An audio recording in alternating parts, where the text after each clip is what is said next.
Your radio on air online, Lake 96.1, Saturday at the 70's, during a homemade Hitmakers Month, during the month of March on the program. You may recognize that song from the Doobie Brothers version of it, but Underground Sunshine cut a single of it before the Doobie Brothers, and that was their version of Jesus Is Just All Right.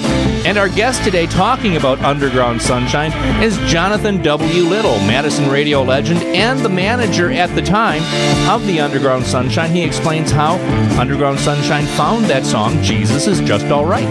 I think it was the fall of '69, while Birthday was still on the charts, that the band went to the University of Nebraska in Lincoln and played at their homecoming. Oh, really? They opened for the Byrds. And that was where we first heard Jesus Is Just All Right. Mm-hmm. And we liked that song so much that they eventually recorded that, and that was their third single. So you ended up having a third single, and that didn't fare as well as the second single. You just kept trying, and nothing ended up clicking along the way, correct? Right. It didn't really measure up to the quick success we had with Birthday. Right. So at what point was it where everybody decided that they would just go their separate ways and just, the band was pretty much done? Yeah, there were various changes in personnel. I think Bert Coble stayed with the band longest, but Janie decided she had had enough of the touring.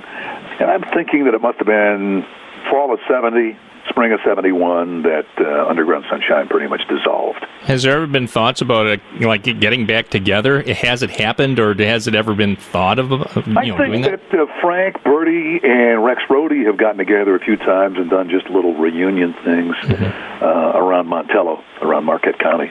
Right. It would be different, I'm sure, if they had toured for half a dozen years and had, half a dozen or 10 hits. That would be meaningful. Mm-hmm. But no, not really.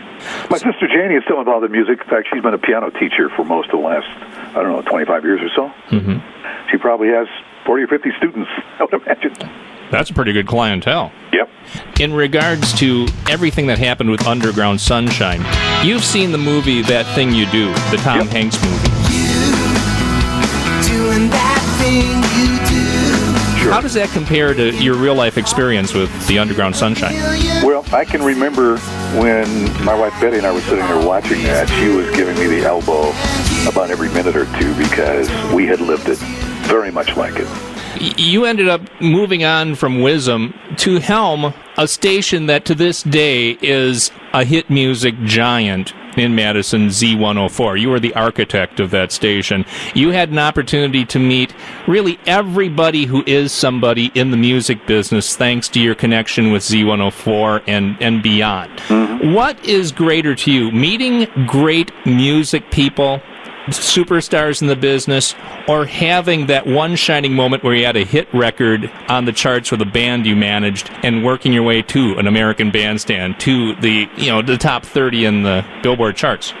Well, that certainly was a pinch me, I don't believe it experience when I worked with Underground Sunshine and they went from being a bar band playing for, $175 or maybe got big money on some holiday and played for $350 to, playing big shows for a few $1,000s, flying to American Bandstand.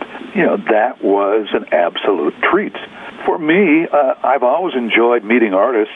I've always been interested in the creative process, where they get the inspiration for songwriting, even how they built their own careers, where they got the break, what happened, was it the right song at the right time, was it a person who opened a door, how did it happen?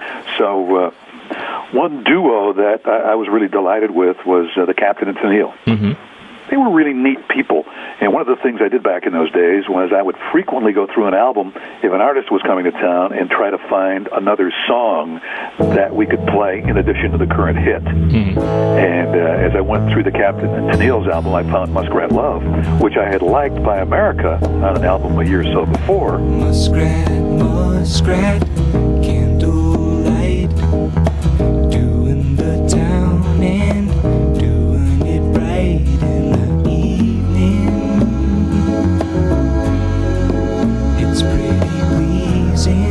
We began playing that, and it went on to become a huge hit, and I kept hearing stories from people who would come back from Las Vegas. We saw the Captain and Tennille, and they thanked program director Jonathan Little for making Muskrat Love one of their biggest singles.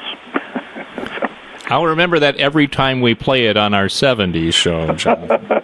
Okay. That's for certain. It's like that's Jonathan Little's doing right there. So. Yeah, I've got some gold hanging on the wall for that single and for that album. Mm-hmm. The interesting thing was the label said, "Don't do it. That's not a hit." I said, the phones ring every time we play it. It's a really good sign.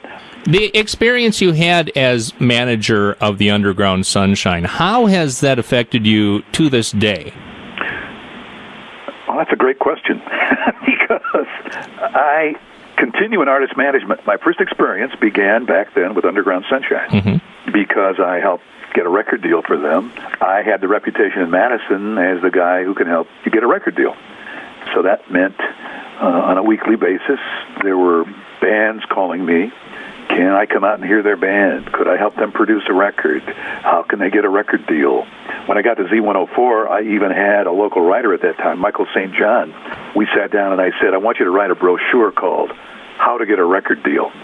And I'll tell you what the process is. Really? Because I couldn't take the time to answer the questions anymore. Mm-hmm.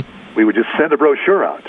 Well, I really appreciate the opportunity to talk to you about your time managing Underground Sunshine. And I do also want to mention that you are one of the great disc jockeys that this state has produced. And I, for years, have been a great admirer of your work on the radio. So I just wanted to thank you for spending the time with us. We appreciate that. Well, thanks for thinking of me, Ted. It's been delightful. I really enjoyed it. And if you want to find out more about what's going on with the life of Jonathan Little these days, as well as rehearing the segments of this interview that we aired today with Jonathan Little about the band, The Underground Sunshine, go to our Facebook fan page. It's facebook.com/Saturday at the 70s, 70s spelled 70S.